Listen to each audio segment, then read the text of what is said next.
स्त्री शूद्रानुपेयाता श्राद्धे चिष्टन्नदा। चारों वर्णों का कोई भी व्यक्ति भूखा आ जाता है, यदि उसको भोजन नहीं दिया और वो भूखा वापस चला गया तो उसी समय जीम करके भी हमारे पितर बपन उसी समय कर देते, पलटी कर देते, ऐसे वह संतुष्ट हो जाते। श्राद्ध के समय पर कोई भी आया है उसको जिमाने की बात कही गई है। दानम प्रतिग्रहो होमो भोजनम बलिरेव च सांगुष्टेन तथा कार्यम असुरेभ्यो यथा भवेत्। श्राद्ध के समय पर दान, यज्ञ, भोजन, बलि इत्यादि ये सब चीज़ें बहुत महत्व की हैं। जितनी पोथी हैं उतने यजमानों को समर्पित हो जाएंगी और जो यजमान नहीं हैं वो गौ माता को समर्पित हो जाएगी। काय की चिंता की बात है। व्यवस्था नहीं बनेगी तो 2 तारीख को आप सबसे प्रार्थना कर लूँगा, कहूँगा ब्राह्मणों की दक्षिणा करनी है। एक्स्ट्रा ब्राह्मण बैठ गए थे, व्यवस्था है नहीं, थोड़ा थोड़ा आप सहयोग कर दो। और मुझे विश्वास है कि दास की वाणी सुन करके कोई भी मना करने वाला नहीं है। तो हम ब्राह्मणों को काहे को हैं? श्राद्ध में ब्राह्मण मिलते नहीं हैं।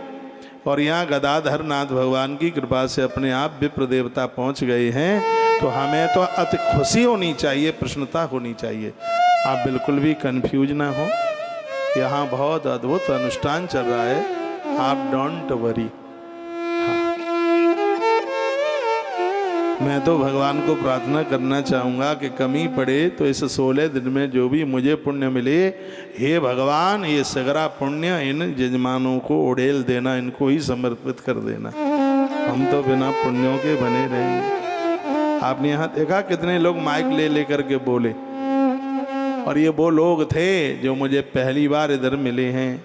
आए भी होंगे तो मेरी उनको ऐसी कोई बातें नहीं हुई हैं कि जिनका नंबर मेरे मोबाइल में या रोज़ जिनसे मेरी बातें होती हों, ऐसा तो नहीं था।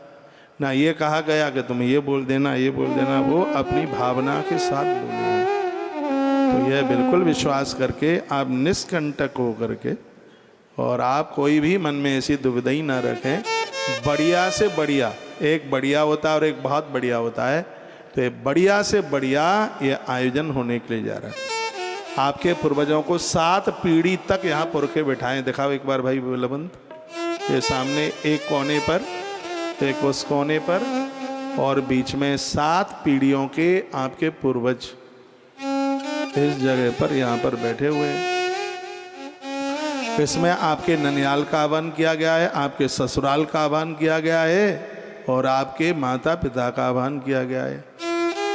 ये टीवी में आप देख रहे हैं, बड़ी विधि विधान के साथ। यहाँ कोई भी कार्य बिना विधान के होता ही नहीं है। इन सब चीज़ों में मेरी खुद की श्रद्धा है, क्योंकि श्री गया जी का महात्म्य मैं जानता हूँ। मैं 2011 से आ रहा हूँ, तो यहाँ की महिमा को मैंने देखा है। जो कोखें बिल्कुल कोई संभावना ही नहीं थी संतान होने की, वो आज बड़े आनंद के साथ में, जो बच्चे इधर उधर भटक गए थे वह सब आज लौट करके आ गए हैं अपने रास्ते पर। श्री गया जी की बहुत बड़ी महिमा है, बहुत बड़ा आनंद होता है। बोलो भक्त वत्सल भगवान की जय हो। जय जय श्री राधे।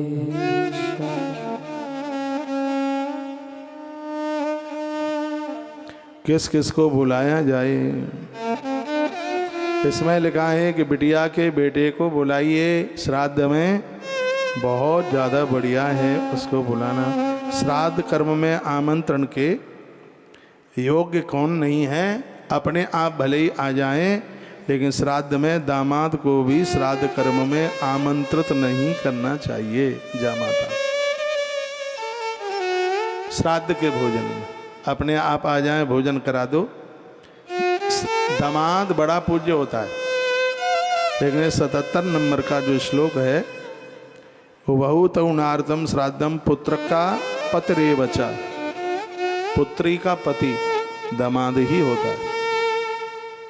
इसलिए बहुत इतने होशियार लोग हैं कि वो जामाता को श्राद्ध के समय में वो नहीं बुलाते। श्राद्ध कर्म में वर्णन किया गया है, बहुत भी और भी चीज़ें बोली गई हैं। ब्राह्मण भी वह कौन कौन से ब्राह्मण श्राद्ध कर्म में हैं बुलाने के लायक, कौन नहीं है, ये पूरी की पूरी लिस्ट ये सब बनी हुई है। लेकिन कौन नहीं है मैं वहाँ तक नहीं पहुँचूंगा, मैं ये बता दूँ। अब जो नहीं है अब वो सुनेंगे तो कल ही विरोध में वीडियो डालेंगे, अच्छा जी तुम बड़े सिद्ध हो गए हो, तुम श्राद्ध के लायक और हम नहीं हैं, तो लड़ने को भी तैयार हो जाएंगे। तो कौन कौन है वो सुन लीजिए, नहीं है उन्हें छोड़िए, जो कौन कौन है।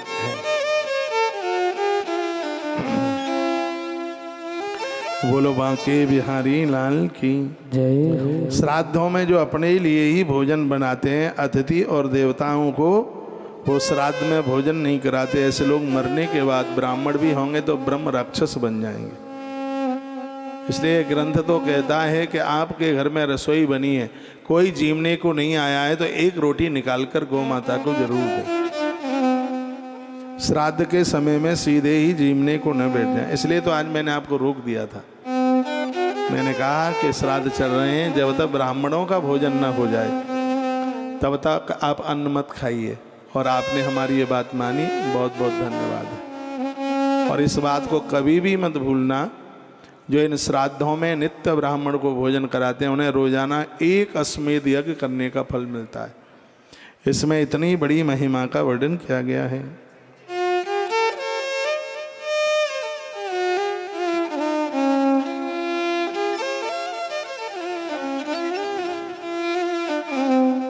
बोलो भक्त वत्सल भगवान की। जिस ब्राह्मण ने अपनी पत्नी को अपमानित किया है या उसको मारा है या अपने स्त्री को छोड़कर गैर स्त्री के साथ संबंध जोड़ा है, ऐसा ब्राह्मण भी श्राद्ध कर्म में भोजन करने का अधिकारी नहीं।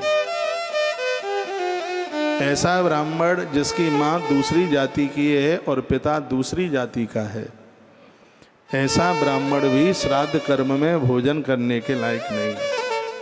जिस ब्राह्मण की गृहिणी जिसकी पत्नी परपुरुष गामिनी है और ये उस ब्राह्मण को पता है, ऐसा ब्राह्मण श्राद्ध में भोजन करने के लायक नहीं है। जो ब्राह्मण स्वयं परस्त्रीगामी है, दूसरों की स्त्रियों से संबंध जोड़े है, कामरत है, वह भी श्राद्ध कर्म में भोजन करने के लायक बिल्कुल भी नहीं है। बड़ी अद्भुत बातें कही गई हैं। जो ब्राह्मण गायत्री जपता है, नित्य यज्ञ करता है, ऐसे ब्राह्मण को भोजन कराने पर शीघ्र ही देवता तृप्त हो जाते हैं। पितृगण बहुत आनंद मनाते हैं। कहा गया आच्छादनम तो यो दद्यान्ते तम श्राद्ध कर्मणि आयु प्रकामे स्वर्यम रूपम च लभते सुतम। जो श्राद्ध कर्म में ब्राह्मणों को भोजन कराते हैं उनके बच्चों की आयु बढ़ती है, उम्र बढ़ती है। मेरे सामने वायु पुराण रखा है, एक बार इसके दर्शन कर लीजिए। भगवान वेदव्यास के लिखे हुए बड़े अद्भुत श्लोक है। यह श्लोक 11 से लेकर के आज तक 24 तक मैंने पहली बार बोला है। और इसमें वर्णन है आयु प्रकामे स्वर्यम रूपम च लभते सुतम। उन माता पिता के बच्चों की तरक्की होती है, उनको उम्र मिलती है, उनको ऐश्वर्य बढ़ता है। श्राद्ध कर्म की इतनी बड़ी महिमा है। श्राद्ध कर्म आयु बढ़ाने वाला है, उम्र बढ़ाने वाला है। मैं निवेदन करना चाहूँगा कि जिनके पुत्र पिता से पहले दुनिया छोड़ करके चले गए हैं, माता पिता को अवश्य में अपनी उस संतान के लिए श्री गया के लिए प्रस्थान करना चाहिए, जरूर करना चाहिए। इसलिए क्योंकि किसी भी पिता के लिए शुभ नहीं है उनसे पहले उनकी संतान दुनिया छोड़ करके चली जाए। तो संतान के उद्धार आत्म कल्याण के लिए ब्राह्मणों का सहयोग लेकर के और वह श्री गया जी में पहुँच करके और उनके लिए ये श्राद्ध कर्म करे, ब्राह्मणों को नवीन वस्त्र प्रदानित करे, इससे आयु ऐश्वर्य रूप और इससे पुत्र का उद्धार आत्म कल्याण, ये सब चीज़ें वर्णित की गई हैं। श्राद्ध काल में सभी आगत ब्राह्मणों को यज्ञोपवीत सुंदर सा जलपान, भोजन करने वाले पात्र और ब्रह्म विद्या को प्रकट करने वाली किताबें दान में देनी चाहिए।